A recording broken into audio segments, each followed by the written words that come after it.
Good morning and welcome to the Philanthropy Club of Chicago's monthly meeting. Our topic for today is Black philanthropy, money, mentoring, and more.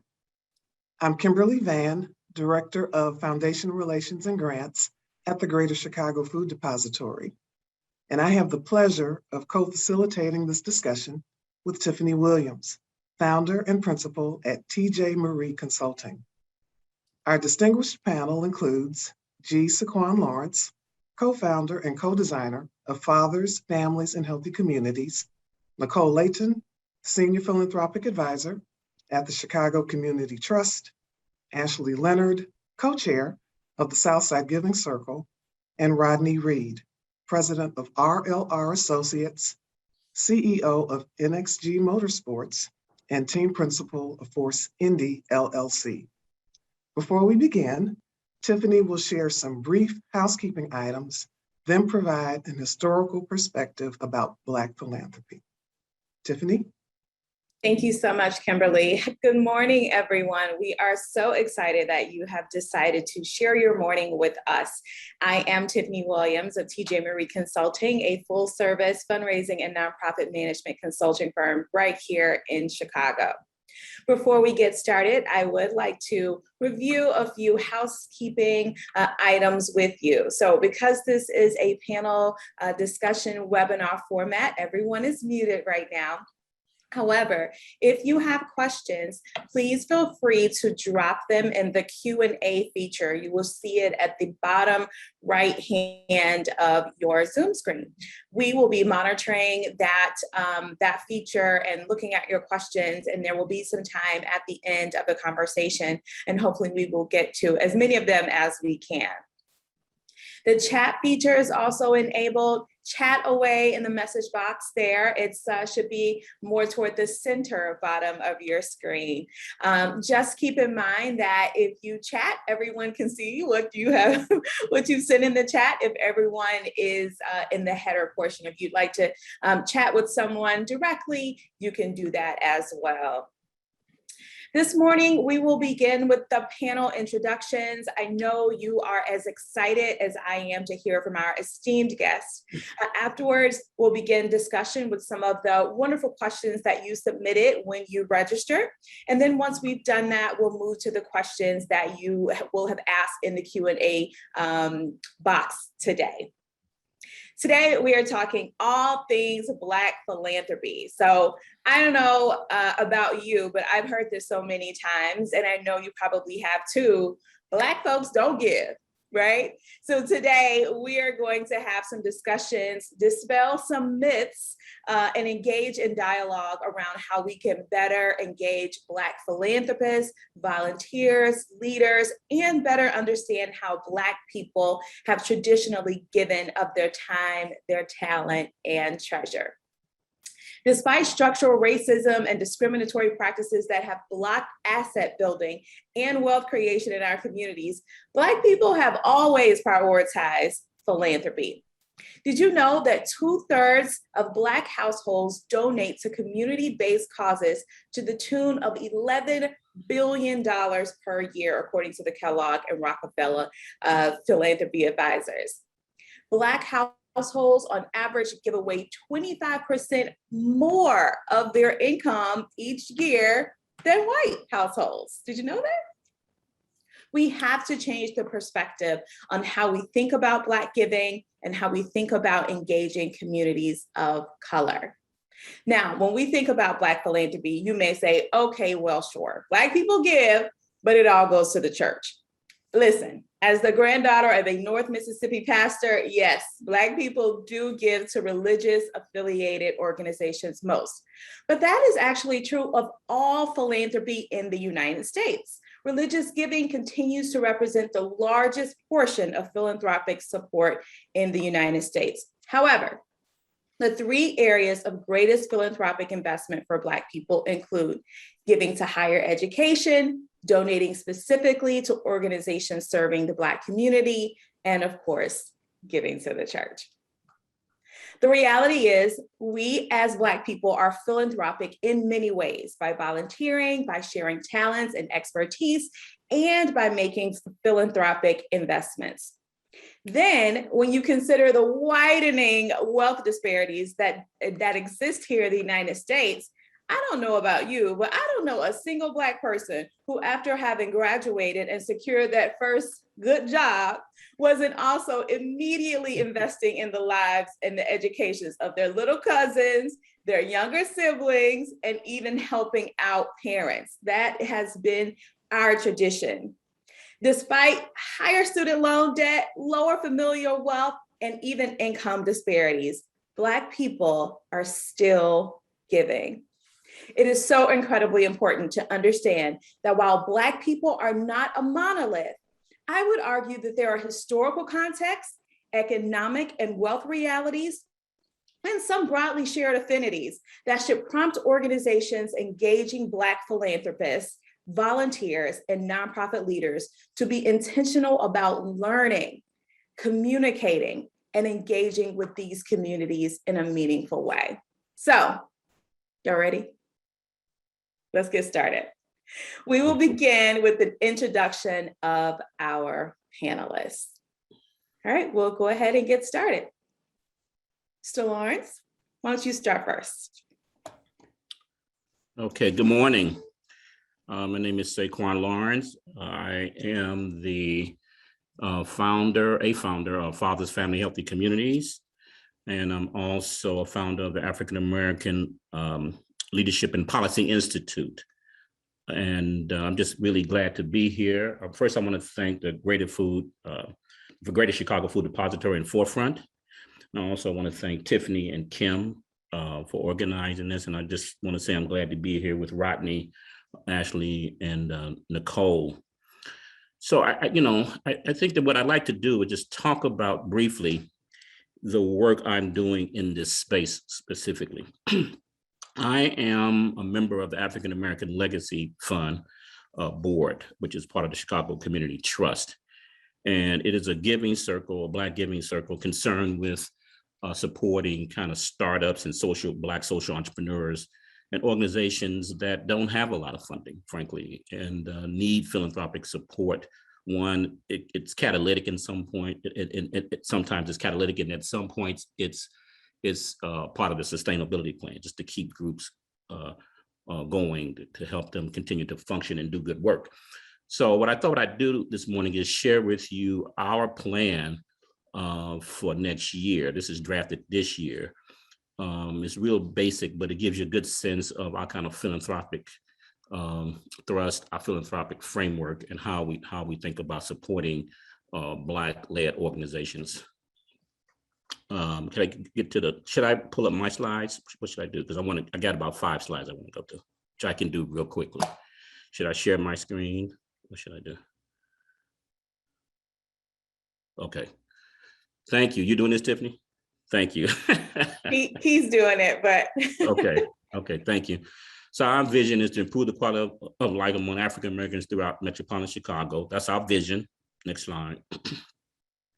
Our mission is the African American Legacy Fund is to activate and engage network of community leaders. And a lot of these folks, again, and you see the picture here of the board. I'm not there. I think I was missing that day. I mean, part of what we want to do is support social entrepreneurs, as I said before, and organizations that are in need of support and just getting started in some cases. So we have a common goal of improving the quality of life for African Americans in Chicago through the power of collective giving. And the operative word there is collective giving. And I want to get back to that in a minute. Community engagement and grant making. Next slide. So, African American in our community, in Chicago, we continue to grow and have growing numbers of the most vulnerable residents in low income families. So, people seeing the statistics with respect to graduation rates, the wealth gap that the Chicago Community Trust is really focusing on with a high level of intensity. We know about criminal justice issues and the disinvestment in the South and West Sides. So we know what the issues are. The question for us is how do we support that work, and how can we be strategic in making sure there's adequate resources that meet the demands? And how do we leverage key assets, one of which is the community-based organizations that I referenced earlier. Next slide. So here's our challenge. So again, you all know this, Black unemployment rate in Chicago is 3 times higher than the national average, despite decades-long excuse me, got a cold this morning. Despite decades-long general American economic growth, white households have an average of 10 times more wealth than Black households, right?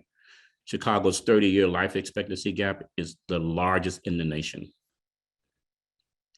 And so we also, as you all know, have the largest population loss in the nation. That's a major challenge. These are major challenges. Next. So our solution, 1, leverage the collective resources of philanthropy by focusing on the Black community in Chicago. 2, invest in organizations that provide services to people who've been marginalized. And we talked about what that looks like. And we want to engage people in the decision-making process. This year, I attended or participated in 6 site visits as a part of the fund's grant-making process. And I learned a lot and heard a lot from those that we are supporting. And so how do we bring their voices in to help inform policies and practices that affect them? That's a key part of our strategy and our solution. Next slide. So I won't read this except to say that what we really want to do is next year is raise more money. Nicole has been really instrumental in helping us chip away at that. We want to increase our support philanthropically to Black-led groups and some of these groups. Some of them are doing, as I said, doing good work. I went on site visits, so I know firsthand some of the work they're doing. And it's my contention that they can do more if they had more. And so part of what we want to do is organize our capital, organize our giving in a strategic way so we can maximize impact. We want to call attention to this. We want to offer this up as a kind of strategy and as a possible solution. And I think that's it. Is that the last slide? Yeah. So I hope that makes sense to folks, and I look forward to Q&A. Thank you so much. Appreciate it. Nicole.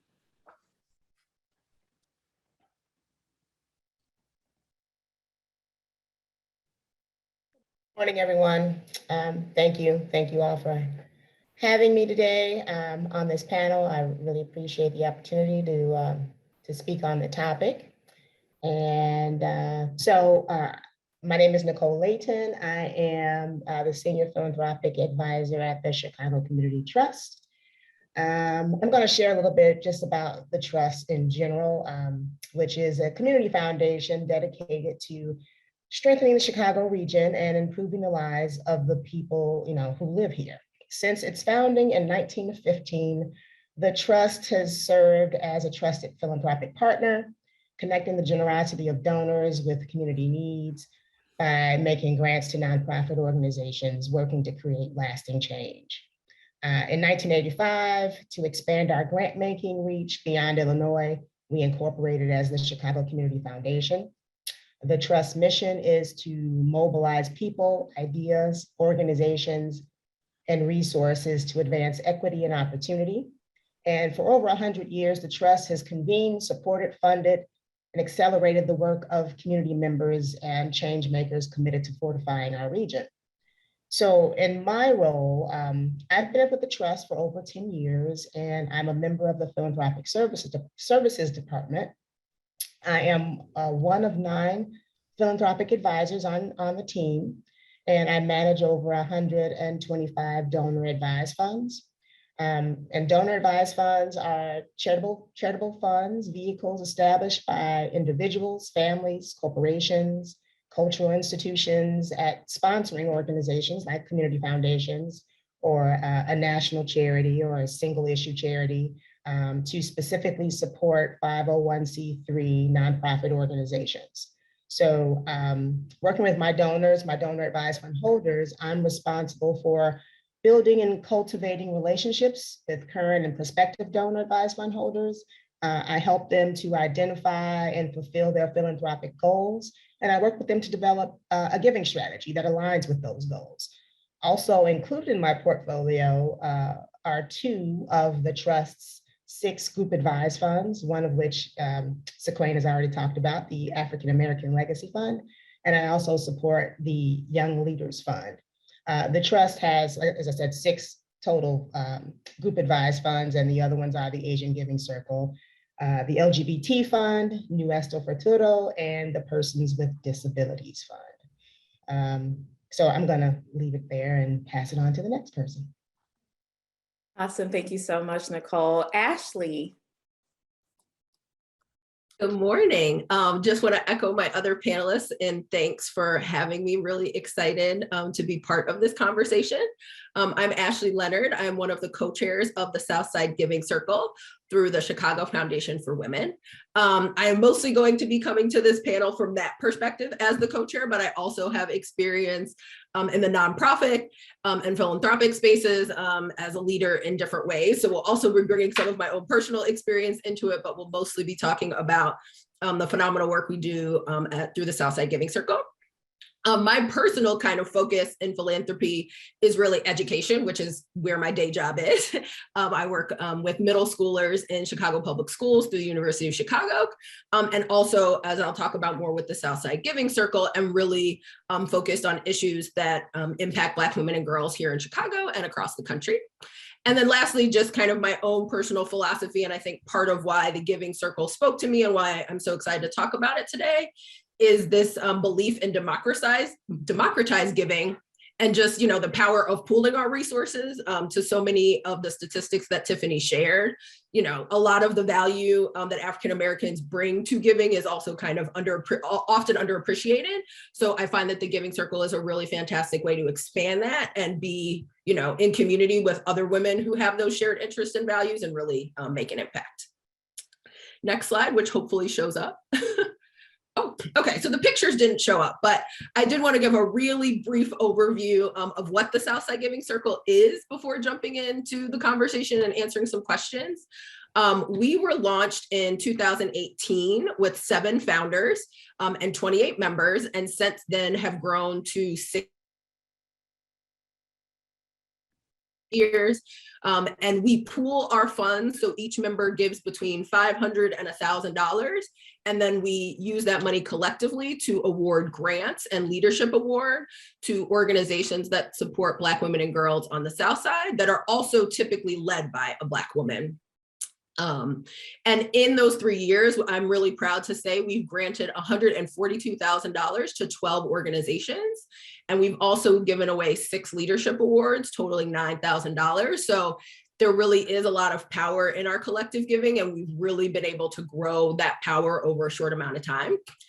We call ourselves the Queen Makers, which is also just a fun little nod to who we are and the power of the women, not only within the group, but the power of the women and girls that we support. And then, as you can see, this is a quick overview of some of the organizations that we support that are primarily in the areas of reproductive justice, economic justice, and kind of like we do a lot of programs with mentoring, breast cancer, different issues that really tend to affect Black women and girls more heavily, and try to find ways to support kind of early stage organizations or small organizations that are trying to get on the radar of bigger philanthropic organizations so that they continue to grow. So really excited to be here today and to share more of my experience and talk more about our work. Thanks so much. Thank you so much, Ashley. Appreciate that. All right, last but certainly not least, Rodney. And I think, Rodney, you're going to share your own slides. You're muted. There we go. I'm muted and blind here. So anyway, yes, very much. As always, and I am just real pleased to be part of this this panel, and thanks to all of you for allowing me to share a little bit about our program and what we do. As many of you are, I have a really eclectic background, and a lot of things that I have done, and I'm sure that we have done in our lives, kind of give a nod to how we act not only in our businesses, but also in our respective, to our respective clients and folks that we serve. And for me, especially coming from a design background. I'm sort of a left brain, right brain guy. I'm very creative, but I understand the left brain world, and I like to use that in what I do. So one of the things that I started when I first got involved in after school, I got involved in a design business. And so I currently have a company called RLR Associates that does place branding. And what's important about that is it is a for-profit organization, but it has a sensitivity towards folks that need to have a visual expression of themselves and their companies. And the slide that you see here is an organization and an exhibit that we did for the library in Indianapolis, is where I'm based. And this is the Center for Black Literature and Culture. And so we designed this space specifically to deliver key information to the Black community, especially having materials there available for them to use. And so we use this kind of, if you will, talking drum expression to deliver that message. So that's gives you some context from where I come from, because I'm always thinking about how design can be integrated into what we do. And that carried over into a not-for-profit organization that we started several years ago to serve kids, and this is called Nxg Youth Motorsports. And we target African-American youth using motorsports as a learning tool. And we've had over 2,400 kids in the program in 15 years. That's boys and girls. And we continue to teach them and expose them to what motorsports has to offer, using it as that learning tool for life skills, for STEM education, as well as giving them some sense that maybe the motorsports world and the automotive world could be a good opportunity for them to work and play. So our key program that we started about 4 years ago is called Path to Pro. And this is mentoring, scholarships, internships directly in the motorsports world. And we are really pleased that we're able to provide actual dollars and opportunities for them to meet and have some part in the motorsports community. So last year in 2020, we were able to go further, and I started an organization, a professional racing team that's called Force Indy. And this team has hired folks from directly from Nxg and Youth Motorsports. And we are part of what's called the Road to Indy ladder. If any of you know about sports, if it's stick and ball sports like baseball, there's sort of the first level would be single A ball all the way up to 4A ball. This is, and to the pros, this is very similar. We started on a lower rung and we're moving up in motorsports to try to make a presence in a predominantly white industry. But the key thing here is that Force Indy is that pipeline for African Americans in STEM-based jobs. And this young man that's shown here is working on one of our race cars. And I started mentoring him when he was 12 years old. And now he's 27 years old and working directly in our race team. But the bottom line here is I just wanted to express, as we're talking about philanthropy, there are a lot of ways to give of that time, talent, and treasure. And one thing that I think we've been able to do is to maybe take that a step further and actually start to give back dollars to the community and to these individuals that we serve. And we think that if you are dedicated to young people or to whatever your cause is, and you're able to give them something to think about, they in turn will give back. And that's what I'm starting to see with a lot of our kids. So I'm very, very happy to share more thoughts about that and be part of the panel discussion here. Thank you. Awesome. Thank you. Thank you so much to everyone for those wonderful introductions. So I know that what our audience wants is to have you all answer some questions regarding your experience with Black philanthropy, your organizations.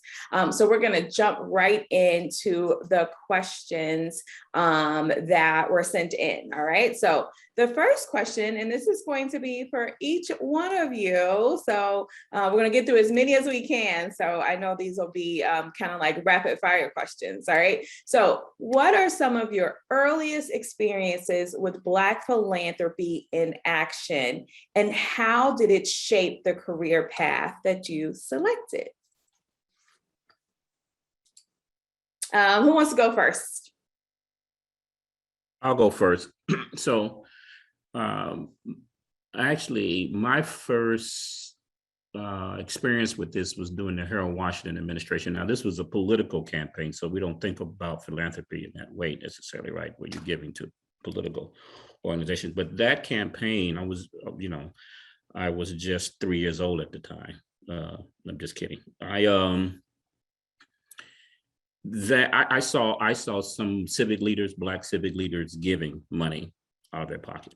And I was a young professional at the time, but it really got me to thinking about the possibilities if you were able to have a strategic focus, right? Have a mission, and you're able to really, put money where your mouth is. I mean, we won that campaign. We won twice, but a lot of that was catalyzed by Black investors. I'm using investors in quotation marks here, but who invested in kind of social political outcomes, not financial. So that was my first experience. And how did that maybe shape the career path? Or you saw that and you were 3, and then you decided I've got to do something and be a part of this sector of this industry? It just sparked your interest? Yeah, it was kind of a meta message because I didn't go into politics. You know what I mean? I didn't get into organizing per se, but it really just inspired me in terms of, again, in terms of what the possibilities were and are with respect to what can happen if you organize your capital and you're strategic. Yeah. What does this little green paper get done? Absolutely. Anybody else want to answer that one? Some of your earliest experiences with Black philanthropy and how did it shape your career path? I'm happy to jump in. Yeah. I think a lot of what you said, Tiffany, at the beginning resonated with me. So definitely like my parents supporting the church and also supporting other family were things that just kind of happened, right? And we're always kind of there. Yeah. The other one that was actually a little more recent that I knew, but I think kind of speaks to this point of I think typical Black philanthropy is sometimes more understated and you don't know about it. And the fact that I didn't know my parents were doing this until a couple of years ago is a great example, but they've been on the board of their alma mater for a couple of years. So I knew they were doing board service in that way and have done so through other organizations. But it wasn't until a couple of years ago that I realized they had actually started a scholarship fund in honor of my grandfather at their alma mater. And I was like, wait, how did I not know this, right? They've been doing this for years. And we always talk about the stuff they're doing. And they were actually going up to meet some of the students because it's a predominantly white institution. So they primarily support Black students and other students of color there with scholarship funds. And my mom was going down to meet some of the scholarship recipients for the weekend. And I was like, wait, how did I not know this? So I think just them kind of doing things like that throughout kind of my upbringing was really impactful. And then when I started working, I actually started out in the private sector working at Kraft Foods. And Nicole Robinson, who's at the Greater Food Depository, actually recommended me for this panel because she's one of my mentors and is the person I credit with, helping me realize that philanthropy and nonprofit work was a way for me to kind of do a lot of the things I saw my parents doing in my day job. And I think that kind of both seeing them and then having mentors like Nicole helped me realize the different ways that I could start to do that. So after a couple of years in the private sector, I went back to school, shifted my focus to education, and then have been working in education in the public sector and then the nonprofit side of education for the last few years. And I think that has really been impactful for me because it's a great way to combine, my passion, my values, and the skills I've gained, in different parts of my career and really put them to good use to serve my community in different ways. Absolutely. Thank you so much. Someone in the chat said, that's amazing. So many of us realize as adults that our parents and elders have been philanthropists our whole lives, right? That's why I think it's so important to share with the youth kind of like the things that we're doing so that they know, and it just becomes a normalized thing, right? This is like sitting in church and like your mama giving you $1 and your sister $1 and your brother $1 and all of y'all got to walk around. I was clearly raised in the church, as you can tell. All right, anybody else want to answer this one? If not, we'll move on to the next one. No? Okay. All right. So this question is for Saquon and Rod. What inspired you to create your organizations? And give me one success and one challenge that you faced when doing so. Well, I'll start. What inspired me, and I don't know if many of us have the same experience, that what you do is based on maybe some adversity.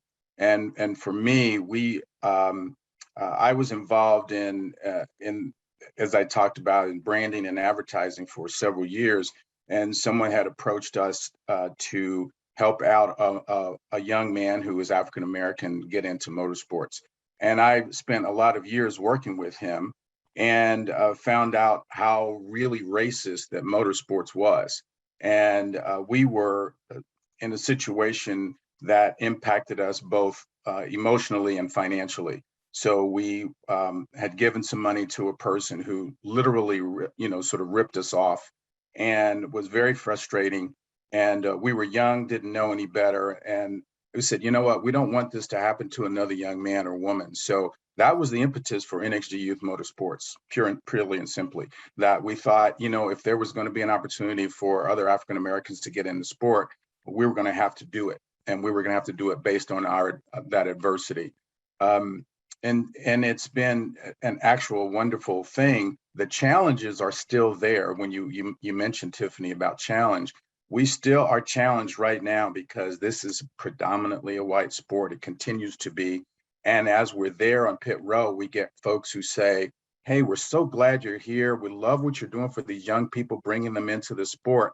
And at the same time, they in turn are saying, well, is this some sort of program, sent because of George Floyd?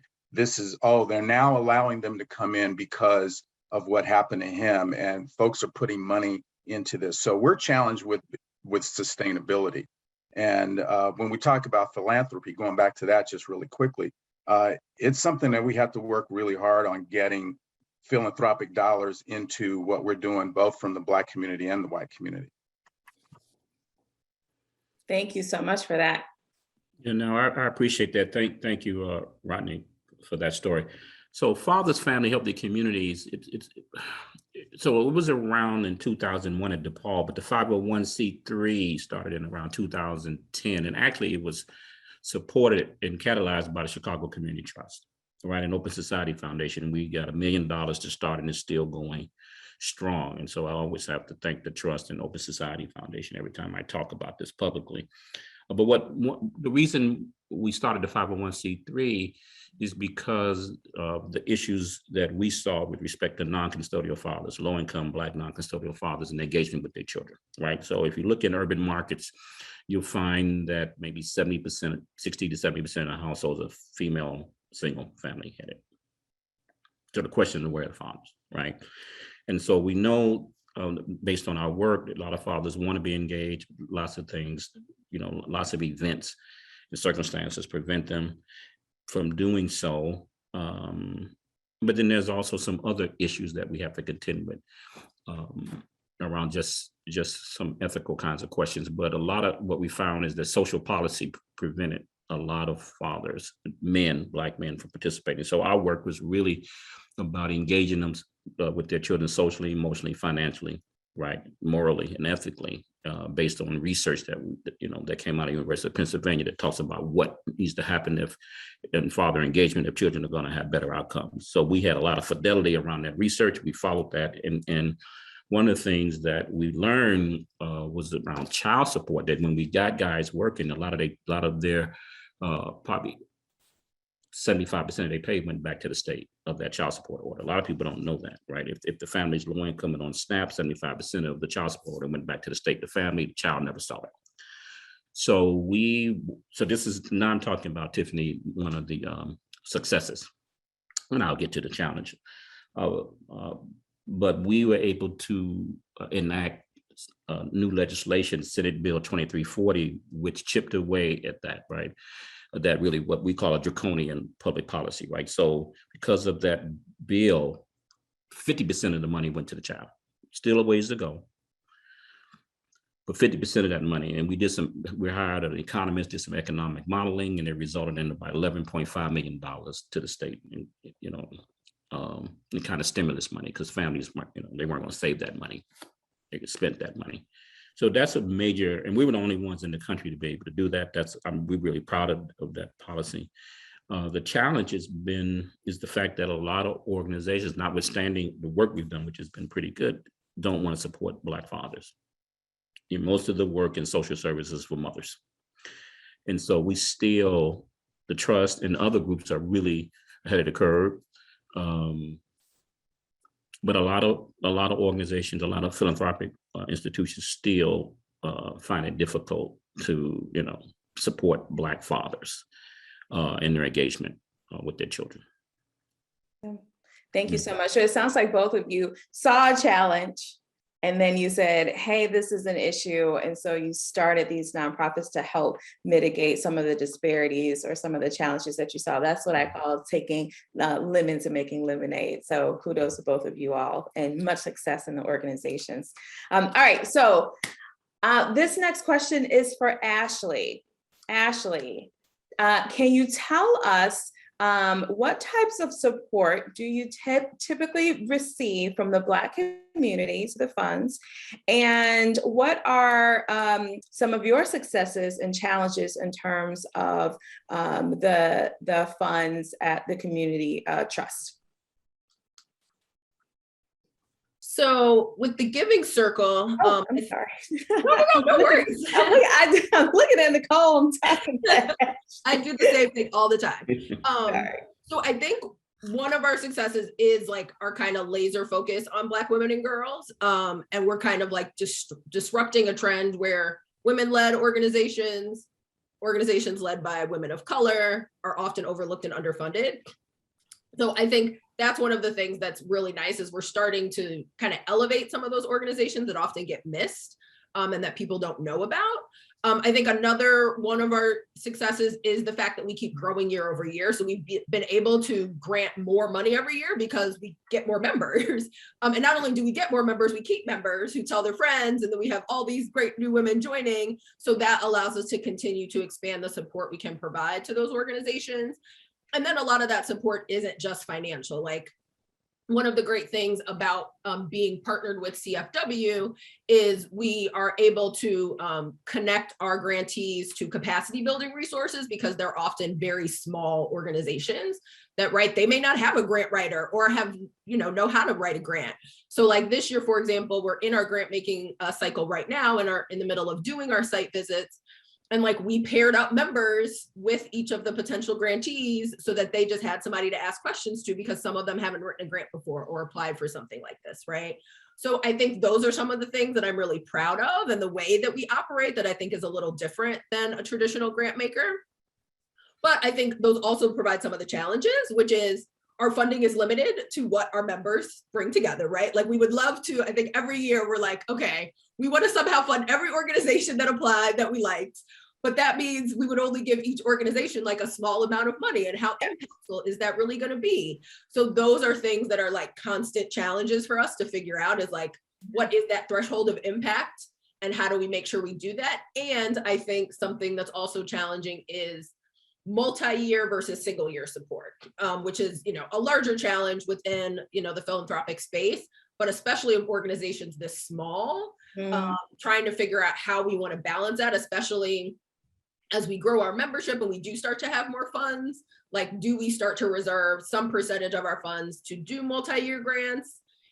And then, another set so that we are making sure we're bringing in new organizations. So I would say those are some of the challenges and successes we've had thus far. Okay, I'm going to ask one more question to you, Ashley, and then we'll go to you, Nicole. Yeah, of so course. Ashley, a couple of people have put this in the chat. How does a small nonprofit organization get introduced to a giving circle, or somewhere where they can apply for some funding? And then, so apply for funding, but then also, how can people potentially become involved in a giving circle? Yes. So reaching out to community foundations like Chicago Foundation for Women, Chicago Community Trust obviously has quite a few giving circles as well. So like kind of looking at those local options. There's also some national options that people can look for, such as the Community Investment Network or Grapevine or Philanthropy together.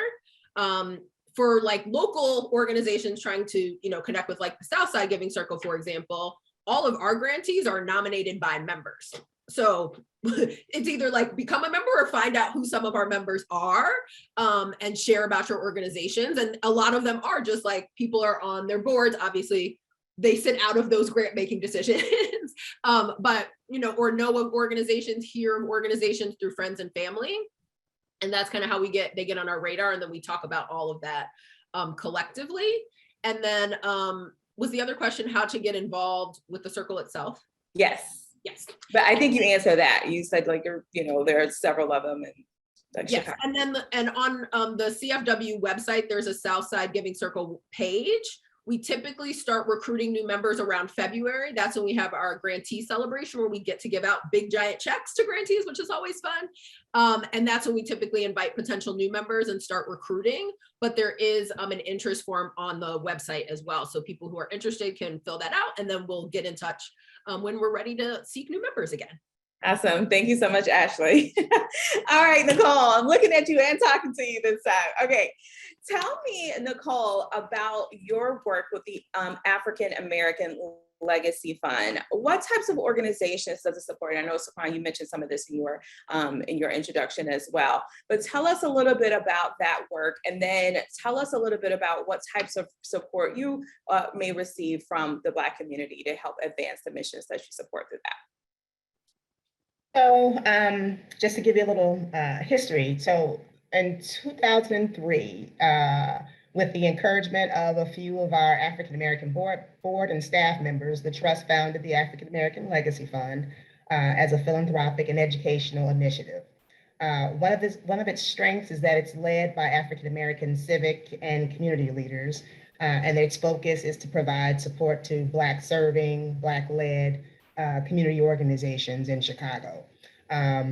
It supports innovation and catalyzes real change and creates positive shifts towards sustainability for grant recipients. The trust, another one of the huge benefits, so just because of its history and being established in 2003, it's been around for a while. It currently has an endowment of a little over $5 million. So over its history, it's granted out over $3.5 million to about 118 charities. And with their most recent grant cycle, they've focused on supporting nonprofits working in the areas of education, mental health, activism, the arts, and job creation. And with their long history, they've definitely been nimble when it comes to addressing the urgent needs of that particular time. So, as I said, this year was education, mental health, activism. Previously, they've supported immigration. They've supported youth micro-entrepreneurship.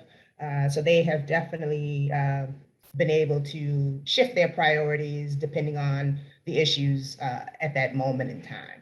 So as far as my role is concerned, I serve as the link between the African American Legacy and the Trust. I ensure that the lines of communication stay open and flow in both directions.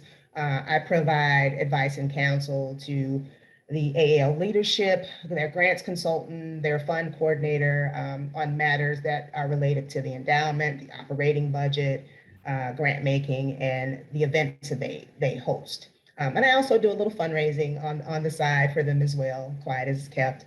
This year was a banner year, for the fund. They're actually going to be able to grant out almost $1 million to small to mid-sized nonprofit organizations. So it was really, really a great year for the African American Legacy Fund.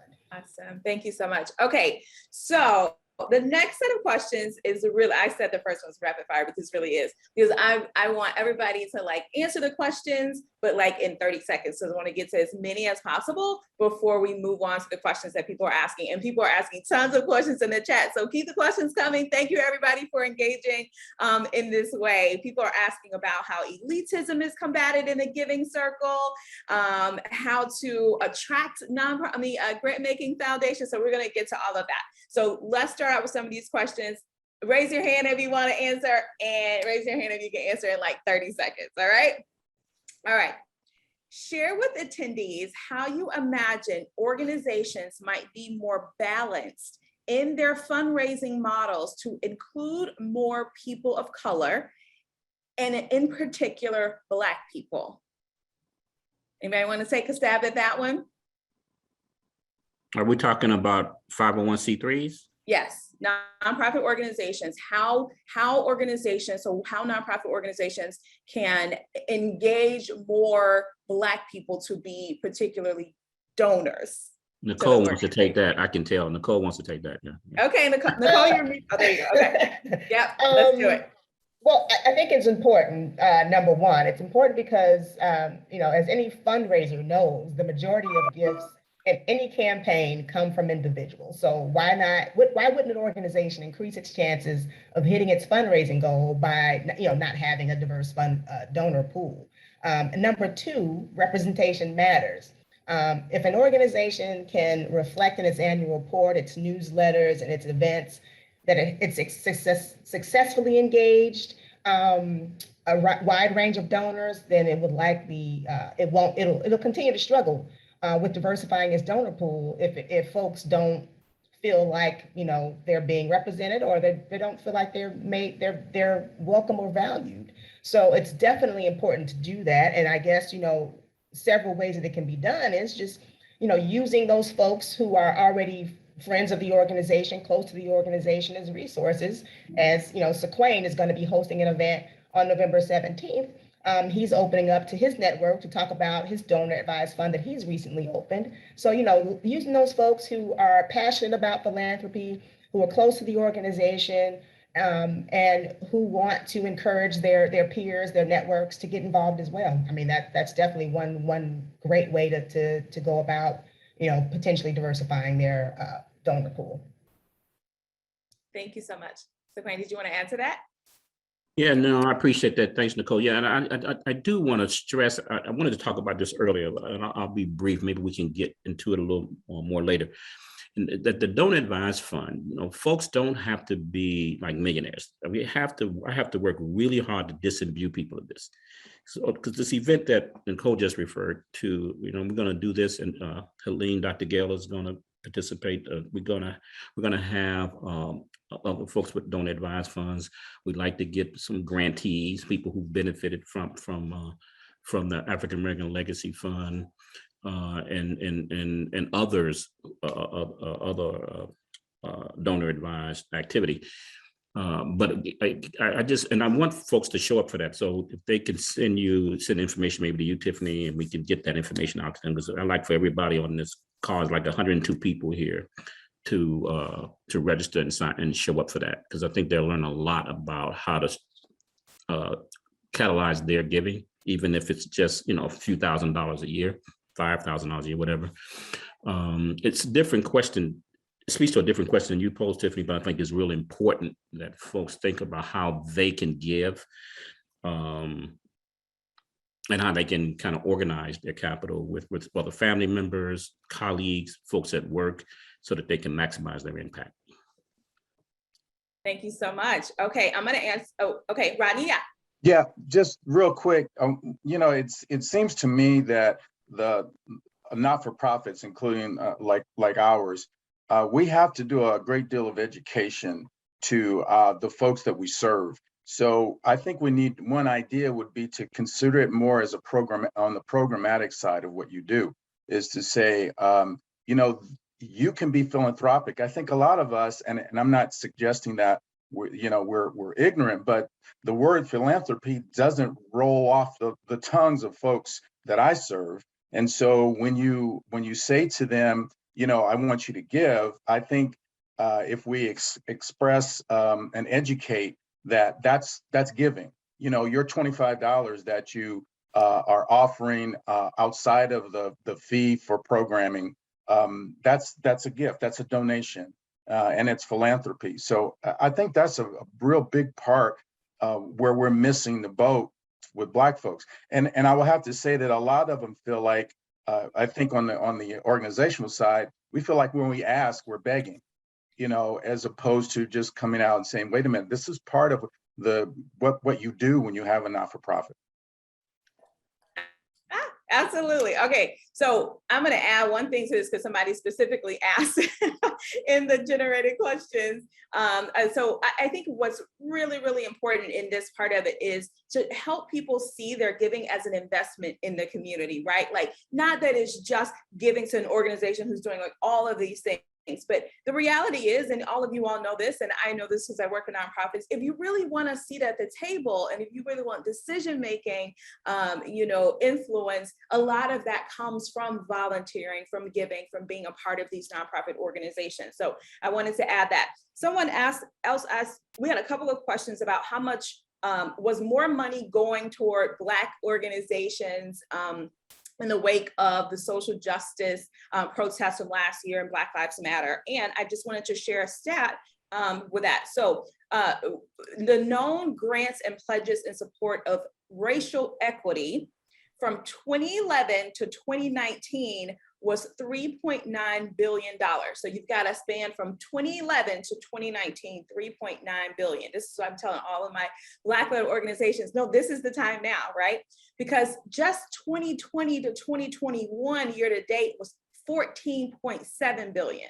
So that's like a year and a half, $14.7 billion.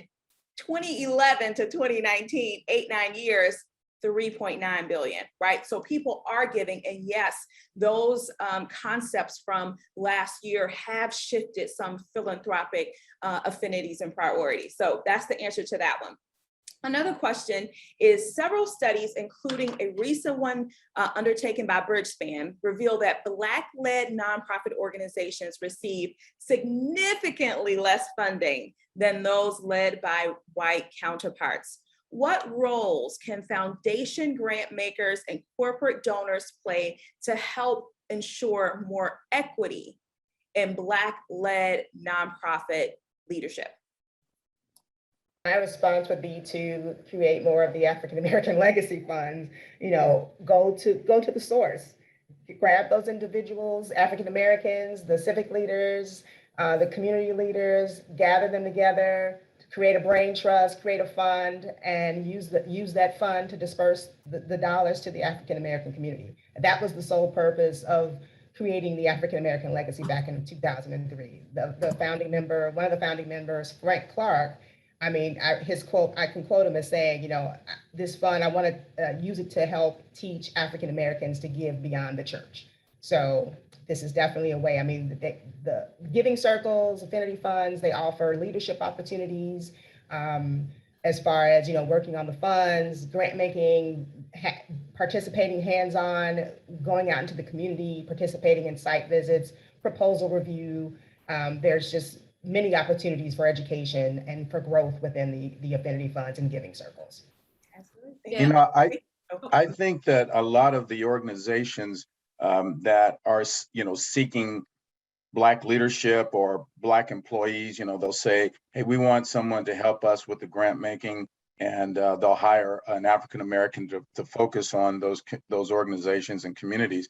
But I think that they need to maybe do something more on the policy side and from the standpoint of changing their key performance indicators and their metrics to say, we need to have this as a part of what we do every day. A percent of, I don't know what the percent of the population is, but you could start there and say, we want to give as much money based on the African American population in the United States or more. There are ways to do it, but I think it has to be done with metrics and KPIs as well.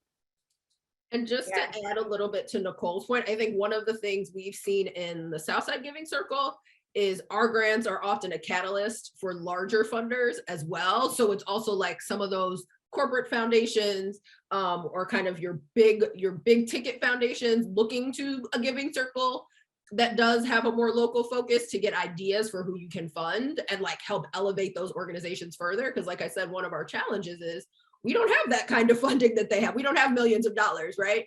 But our little $2,500 gift may help somebody get started or keep going for a couple of years until they can get that big grant that can really catalyze them to the next level. So also tapping in to those local organizations that really know communities and what their needs are to get them on the radar and get them more funding to expand their impact. Awesome, thank you. Okay, so we've got a question. It's been asked several times, so I'm going to go ahead and ask it here. I'm going to steal it from you, Kimberly, because I know you're monitoring the chat for the questions. All right, Jennifer says, I'm very curious about how elitism is combated in the Giving Circle and AAFL. Specifically, is there thought around how to mitigate exclusiveness in the who knows who model? For example, grantees being selected because they know a member of the Southside Giving Circle or the African American Legacy Fund. Yeah, I could speak to that. I can take because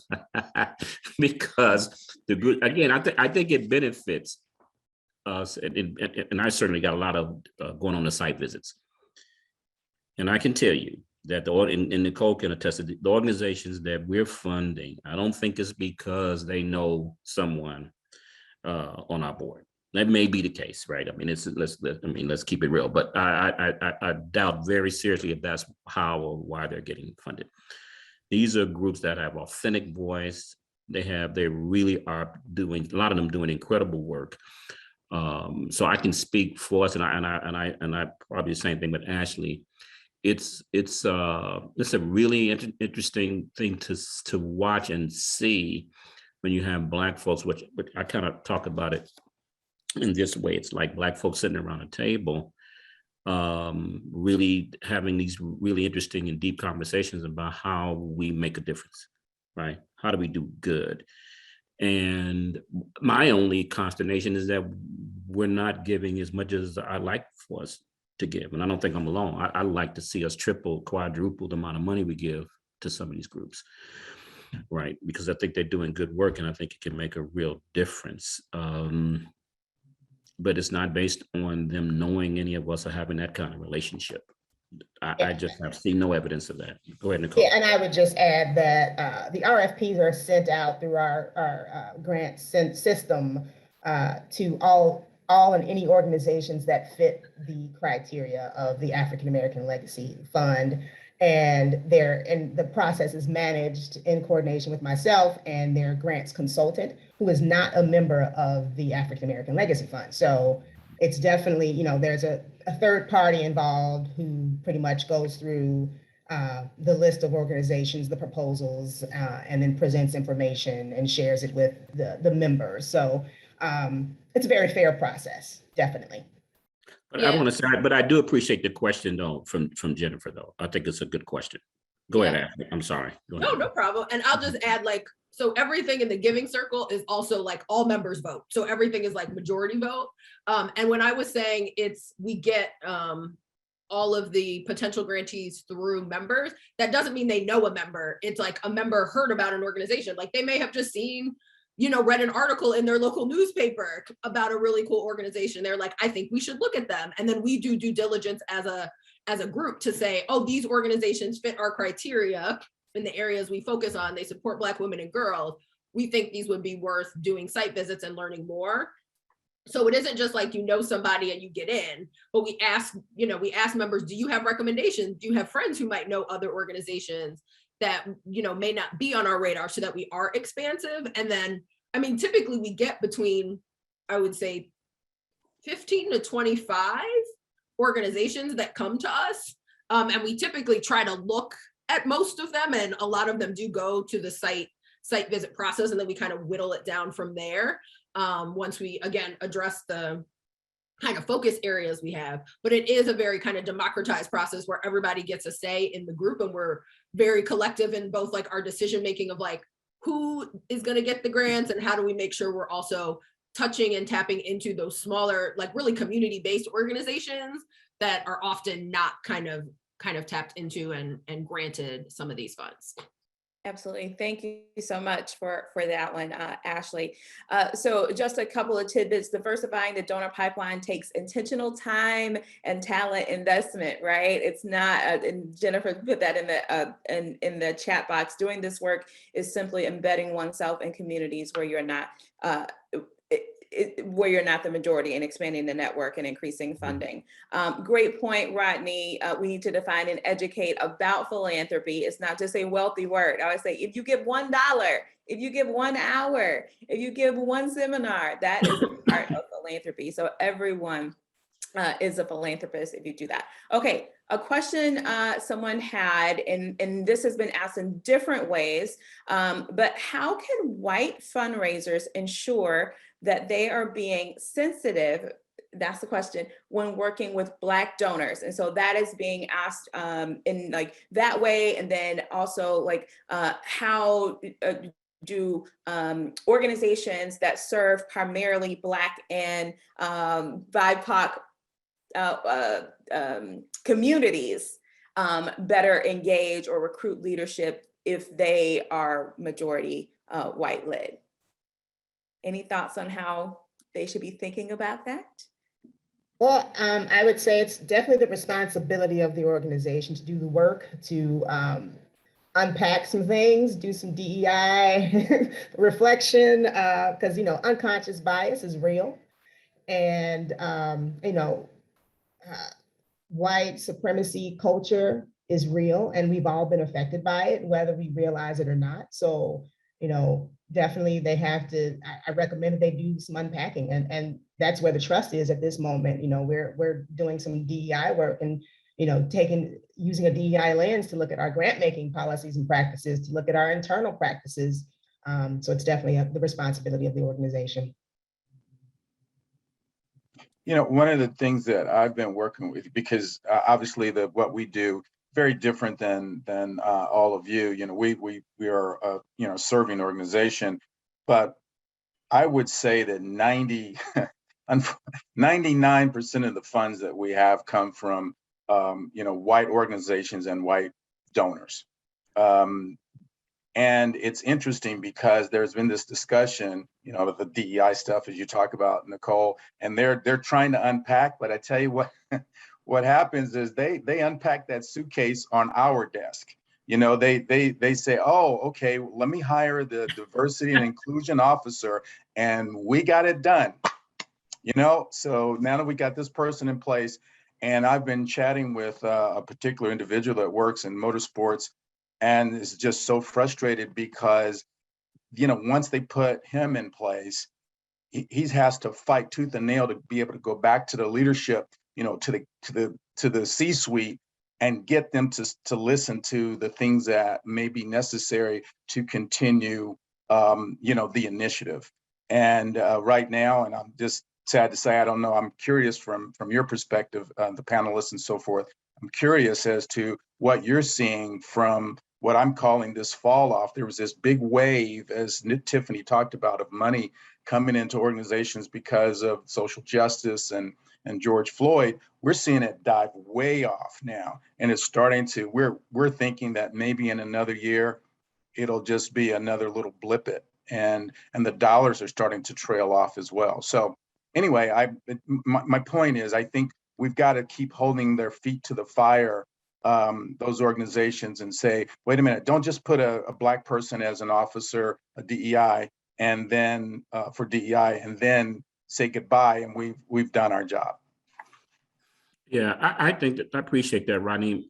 I would recommend, because a lot of the work that Ashley and we're doing is to really support a lot of smaller organizations. One of the things I would recommend is that organizations that's struggling with that question really educate themselves. There's a lot of research out here. It's a lot of data that talks about the efficacy of working with organizations, Black-led organizations, Latinx-led organizations, right?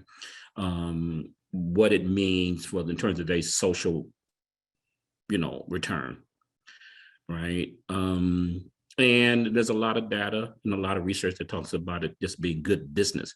But the question of closing the wealth gap, right? Racial wealth gap that the trust is taking on. There's lots of reasons for larger, mid-sized, organizations, philanthropic institutions to join in that.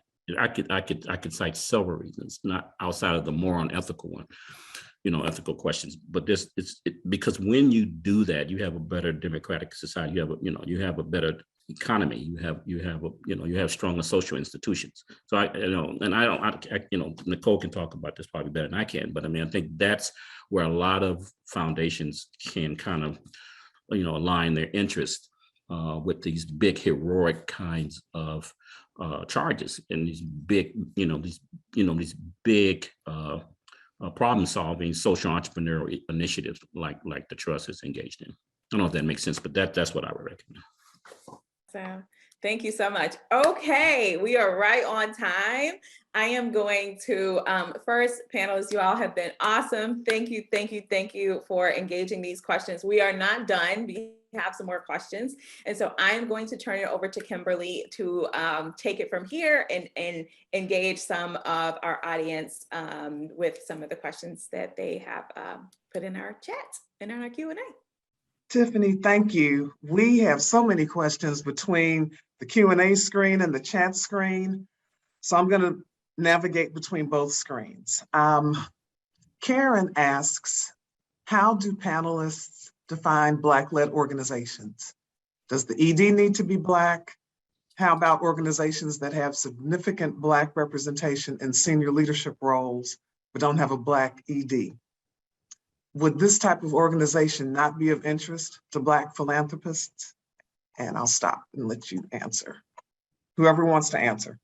I can start. I think for the Giving Circle, we typically look at organizations that are led by a Black woman, but one of the ways that we're evolving that, it is the ED or the CEO, but one place we've kind of shifted that specifically is our leadership award.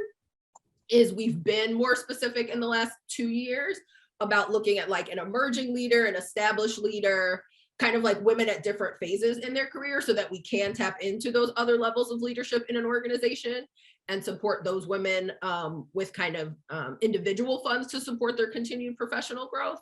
So I think because of the specifics of where we focus our grant making, we do typically look for organizations led by a Black woman, but that doesn't mean we wouldn't fund an organization if they had a majority African-American board, or membership.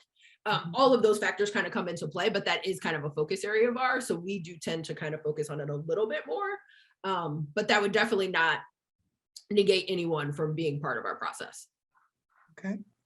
Nicole? Anyone else? For AAL, it's the leader has to be African American, and the board and staff has to be majority African American. So there's no wavering from that. Okay. Saquon? Yeah, I was going to say, I think the city has a prescription. The ED or the board chair has to be Black, and the board needs to be over a third, at least a third Black. Okay.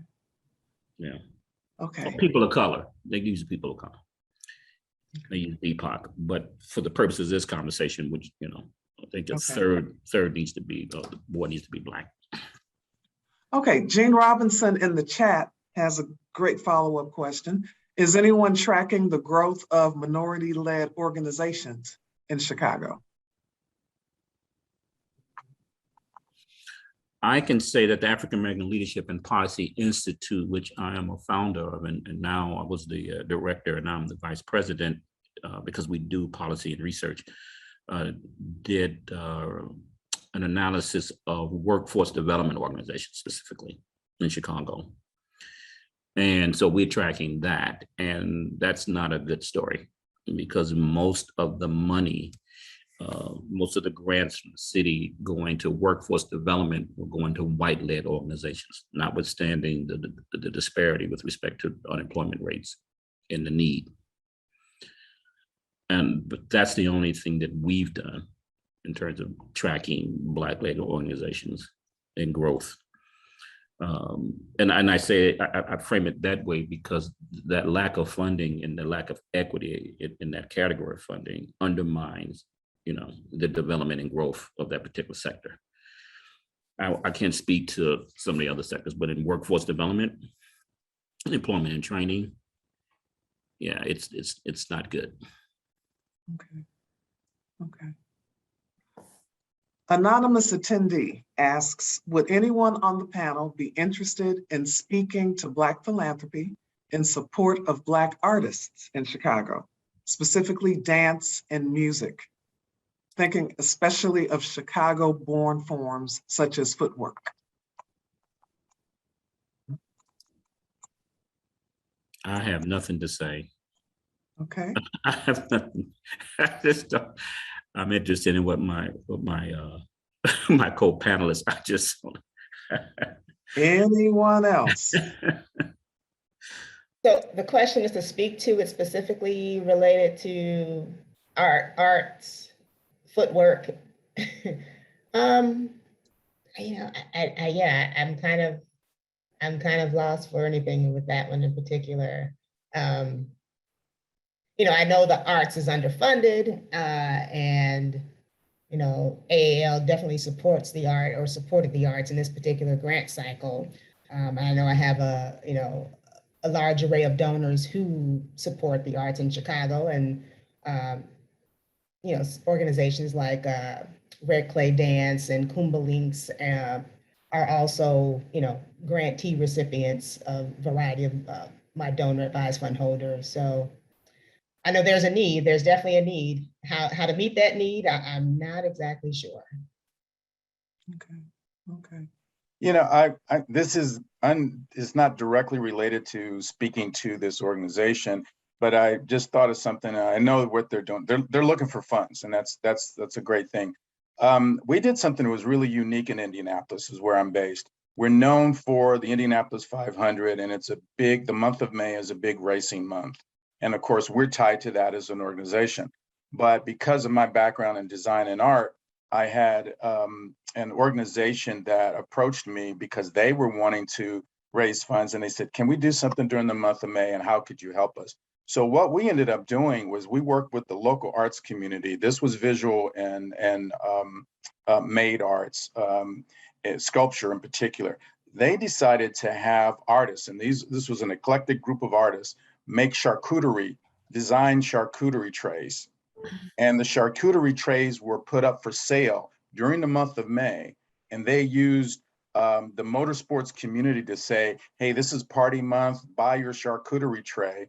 And they were signed and they were used to, and it was an unbelievable success. And it made money for our organization and theirs.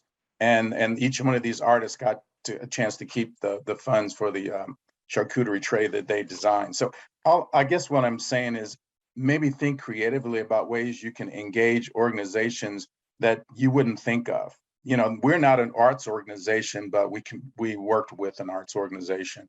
So I don't know if that's of any value, but it just came to mind when you talked about dance and music, and maybe there are ways that you can connect to others. I think that's a great idea. Thank you, Rodney. Karen Hoyer has a question for Nicole.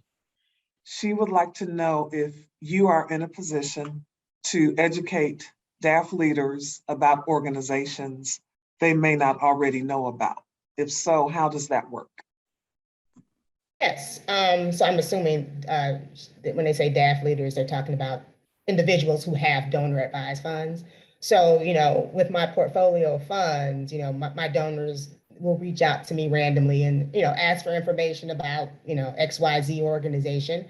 And basically what I try to do on a regular basis is, as I come in contact with nonprofit organizations, whether it be through site visits or at events, meetings, et cetera, I'll engage with them and then ask for them to fill out a one-page summary of their organization.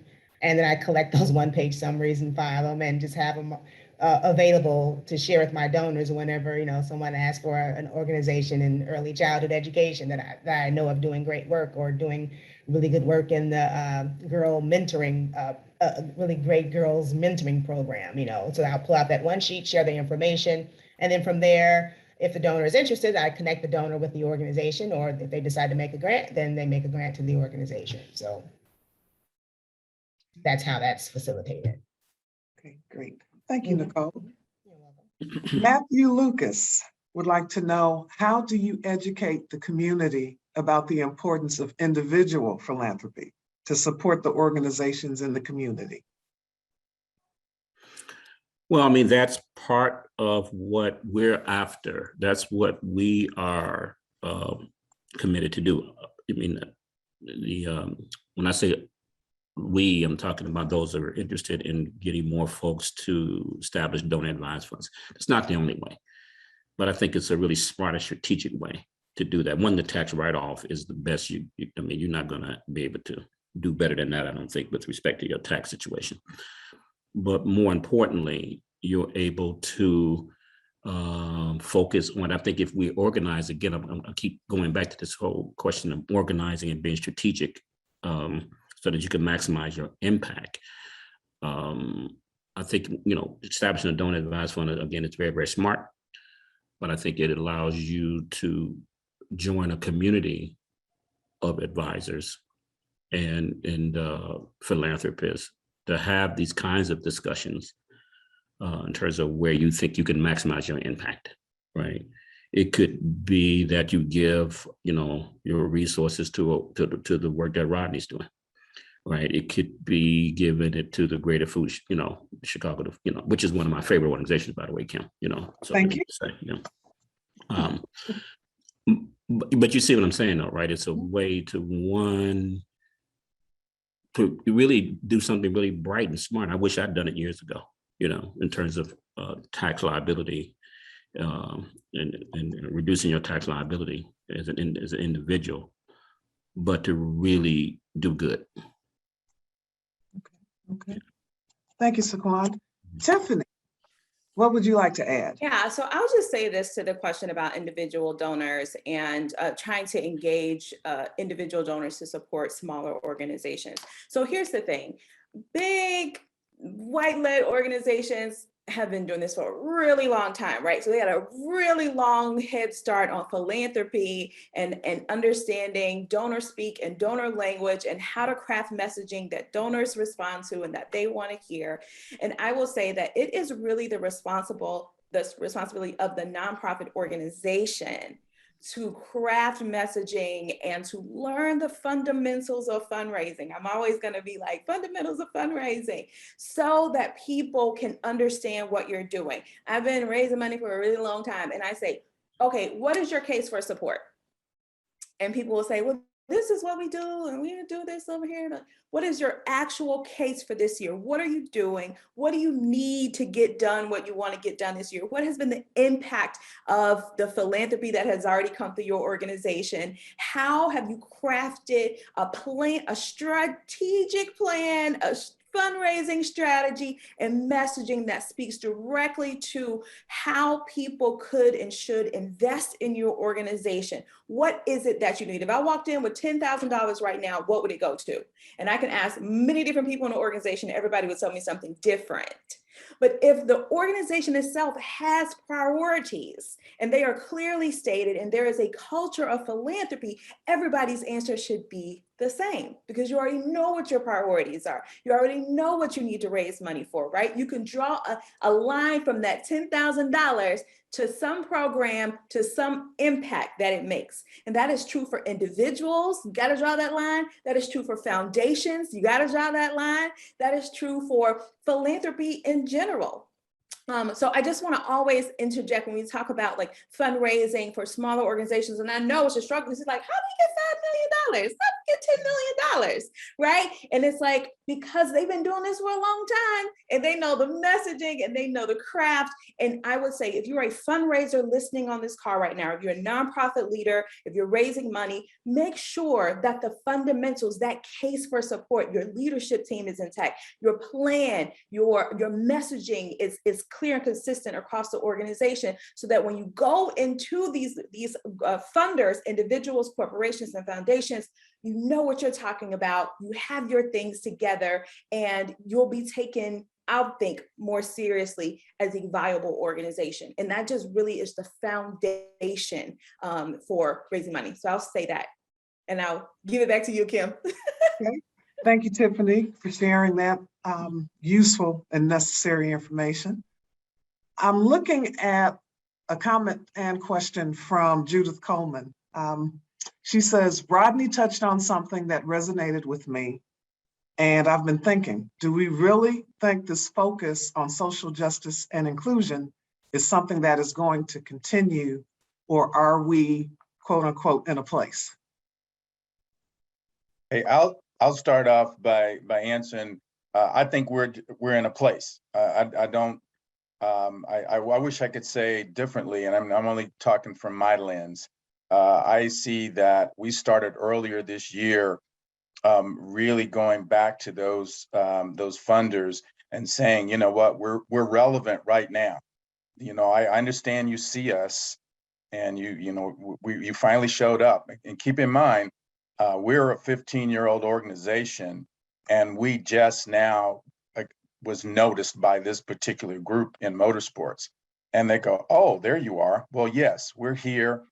But it's starting to fade because it was a reaction to what went on, as opposed to some strategic thinking about, hey, is this an organization that we should support because they support motorsports and they're bringing a new face. There's much needed, new employees in this sport, et cetera. And so I'm going back talking about an ROI. What is the return on that investment? So that, you gave us money, great, but here's the ROI, whether you ask for one or not. And I think if we do that, we can become more sustainable. But I just feel like the whole social justice give is going to wane. That's my viewpoint. Okay. I'll just add, I think I generally agree with Rodney, but I do think there's an opportunity to maybe stretch it and to turn it into something more strategic. Because I think, like, in the spaces we're in with the giving circle, and then, like, kind of if I think about education, I think is an area where, like, it probably will stick in education because it aligns so much to what education is about anyway. I could see it sticking a little bit more in certain areas there, but I think there is a strategic opportunity to use this kind of moment where everybody's investing to try, to Rodney's point, to, like, show the return on investment, show why making this kind of investment long-term makes sense and should be a strategic priority moving forward. So hopefully the support doesn't wane. But I do think, unfortunately, people are kind of being more reactionary than strategic about it. But hopefully it's something that, we can continue to tap into. Okay. Thank you, Rodney. Thank you, Ashley. I cannot believe we are down to the 8-minute mark of the session. And as we approach the end of our time together, I'd like for each panelist to take a minute or so and just share some final thoughts. Feel free to share your email address. If you have an event you'd like to promote, you have roughly 90 seconds to promote what you're doing. So, Nicole, why don't you go first? Okay, what am I sharing? Final thoughts. Basically thinking about the very first question that was asked about, what our first interaction with Black philanthropy. And as for me, growing up South Side of Chicago, born and raised, working class, poor family, of course, giving to the church, giving to the community center, giving to, all of the resources in the community that helped, individuals, families, thrive and sustained is what my family was involved in. However, I didn't think that I would have any significant means to be able to be, to give at the level of what I saw as, philanthropists, the white folks giving the large dollar gifts. And I didn't realize it until later on that, volunteering, time and talent is definitely philanthropy. But basically, I realized in my young adults age that I wanted to give in the best way that I could, in my own way. And fortunately for me, working in the nonprofit sector has enabled me to do that. And that is, connecting nonprofit organizations to donors and being able to make those phone calls to say, hey, you received this grant, and, listening to the joy and the tears and the crying and all that, just makes what I do just makes it all worthwhile. So, basically to the folks that are listening who work at these nonprofit organizations, just reach out, make those connections, look at the websites, figure out, when you receive a letter that comes along with the grant check and, the donor's information's on there, make sure you add that information to your distribution list, send them, things in the mail, just something to get on their radar, on your website and in your communications, include language to include, you can give through a donor advised fund, you can give, how to give to your organization, just something that gets you on their radar and, move on from there. So, that's my final advice for the organizations that are on this, the Zoom listening, trying to figure out how to make those connections, how to get on donors' radar, and move forward. Rodney, what say you? Yeah, I as I sit here and I think about the fact that, what we started with our organization was a sort of a philanthropic, a charitable thought. I can't say that we're, I think, maybe individually we're philanthropists and giving of that time and talent that Nicole talked about. But what comes to mind, the final thought for me is about creating these partnerships that can lead to other kinds of philanthropy. And Ashley, this year we had, for some reason, we don't know why, 40% participation from young ladies in our program. And it's typically thought of as a boys thing. And we expanded to Detroit from Indianapolis. And we're working with Girls STEM up there in Detroit, which is really fantastic. But one of the things that I've noticed, because with the Girls STEM relationship, people have asked me, do you know of organizations that work with young women and girls? And I say, yes. And I believe, I can't say for sure, but I believe that they may be targeted for some dollars, just because we're partnering, if you will, we're working together. So I leave it, that's my thought, is just, the partnerships, constant, and again, back to Nicole's comments, let's talk to each other. Let's open each other's mail. I mean, sometimes we don't, take that mail, read it, and understand that whether you're serving food to folks in need, or providing clothing, or like we are, providing hopefully access to a unique area, we just gotta keep talking. I guess my closing thought is that we should see everybody as a philanthropist in their own way. I think that's one of the biggest lessons being a part of the Giving Circle has shown me, is I don't think I fully thought of myself that way before. Even the little kid who gives $5, to support, their favorite cause, they're being a philanthropist in their own way. And we should acknowledge that and encourage it and celebrate it. And I think, so much of what Black philanthropy looks like is beyond just the dollars. It is a lot of the volunteerism. It is the way that we give our skills and our support to organizations and causes that we care about. And remembering that no matter how you give, it's important, and it does and can make an impact, and trying to figure out how do you do that in a way that works for you and is aligned to your values, and finding communities like a Giving Circle, or just other people, that you're friends with who are giving to great organizations, and finding different ways to make and grow that impact, I think is probably my kind of final takeaway, because I think there is a lot to be said for the collective giving, and to get back to like Rodney's point, like the partnerships and like the ways that you can really expand impact if we think about all the ways these organizations can connect to have a greater impact in our communities. Yeah, Saquon? I would say three things. One is that I think, philanthropy shows up in different ways, right? So last year, Fathers Family Healthy Communities partnered with you all, Kim, and to organize a food giveaway. And one of the best things that we've done in our 11-year history. Thank you. And it was at the height of the pandemic. And these fathers came out and showed up when we got good press. It was on ABC7. So it was very proud of that. That was giving, right? Mhm. Second thing I would say is that I'm really encouraging, because I work on both sides of the aisle, both as a nonprofit leader and in the philanthropic community, is that we think about organizing capital and being strategic about giving, but I'm really encouraging for those of us working in community to think about how we collaborate strategically to solve big problems. Because I can tell you, doing this a long time, and I think everybody would agree, you can't do it alone, but we can do it together, right? And one of the things that's happening, like the prize competition,